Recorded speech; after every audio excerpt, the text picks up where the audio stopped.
Students, हम आपको NCERT book से लिए गए क्वेश्चन बताएंगे इम्पोर्टेंट, जो सीटेट और यूपी टेट और सभी टेट्स के लिए, सुपर टेट के लिए बहुत इंपॉर्टेंट है। इन क्वेश्चनों के हम आपको समझाएंगे जो विगत वर्ष में पूछे गए हैं हर एग्जाम में, टीचिंग संबंधित और वैसे एग्जाम है जो यूपी के और ऑल इंडिया के।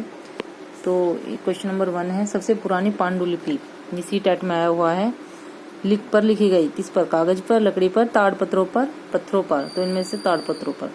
क्वेश्चन नंबर 2 है, मैगनीज किसका राजदूत था? सेल्यूकस का इसका आंसर है। क्वेश्चन नंबर 3 है, सबसे पहले पत्थरों पर शिलालेख किस भाषा में लिखे गए थे? प्राकृत भाषा में। क्वेश्चन नंबर 4 है, अभिलेखागार वह स्थान है जहाँ, इसका आंसर है ऐतिहासिक पांडुलिपियों तथा दस्तावेजों को रखा जाता है, तो इसको हम अभिलेखागार कहा जाता है। तो सीटेट में आया हुआ क्वेश्चन यो 2017 में।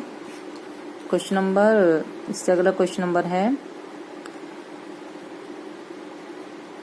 इन नाविकों में से किसने भारत के समुद्री रास्ता पाने के लिए पश्चिम की ओर से प्रस्थान कर अटलांटिक सागर को, महासागर को पार किया?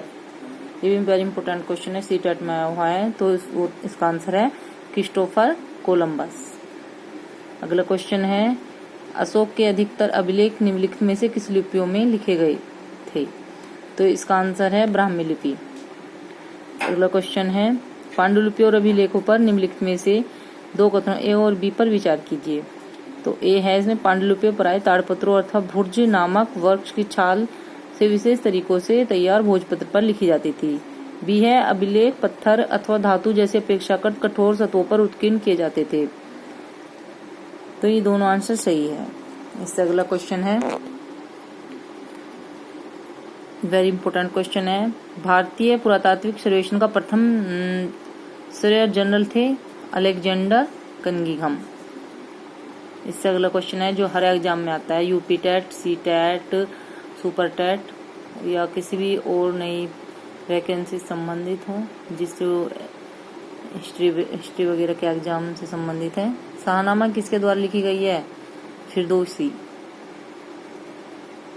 अजंता की गुफा स्थित है महाराष्ट्र में। इतिहास कब प्रारंभ हुआ? जब लिखित स्रोत उपलब्ध होने लगे। प्लिनी कौन था? प्लिनी एक रोमन विद्वान थे, इसने भारत के रोमन साम्राज्य के साथ व्यापार का भी उल्लेख किया गया। अगला क्वेश्चन है, भारतीय इतिहास का प्राचीन, मध्य और आधुनिक कालों में विभाजित करने की समस्या भी है, निम्नलिखित में से समस्या कौन सी है? इसका आंसर है, यह संकल्पना पश्चिम से ली गई है, जहां आधुनिक काल विज्ञान, तर्कना, लोकतंत्र, स्वतंत्रता समानता से संबंधित है। फिर इससे अगला क्वेश्चन इंपोर्टेंट है, ऐतिहासिक काल वह है जहां, इसी टेट में भी आया वो क्वेश्चन है, अतीत के स्मृति शेष अवशेष रहते हैं। जो अतीत, जो हमारा बीता हुआ मतलब समय है, उसकी जो स्मृति शेष अवशेष कोई चिन्ह मिलते हैं, उनको हम ऐतिहासिक काल कहा जाता है। कॉमन एरा क्या है? ये भी सी टेट में आया क्वेश्चन है। कॉमन एरा है क्रिश्चियन एरा, जो अब दुनिया के अधिकांश हिस्सों से स्वीकृत है।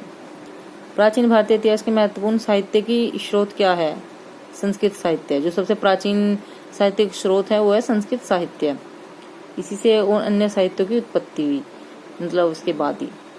इंडिका के लेखक कौन थे? मैगस्थनीज, एक यूनानी राइटर था मैगस्थनीज, बहुत ही, तो इंडिका के लेखक हैं।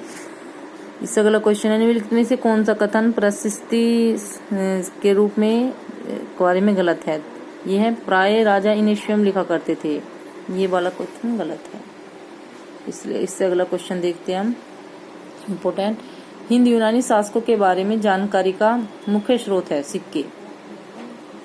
अगला क्वेश्चन, निम्न में से किस भारतीय साहित्य धरोहर का अर्थ गुरु के पास जाकर समीप बैठना है? ये भी सीटेट में क्वेश्चन बहुत इंपॉर्टेंट है। उपनिषद। उपनिषद का मतलब है गुरु के पास बैठकर ज्ञान प्राप्त करना। उप मतलब पास, निषद मतलब ज्ञान, गुरु से ज्ञान लेना पास जाकर, इसका अर्थ निकलता है। Thank you.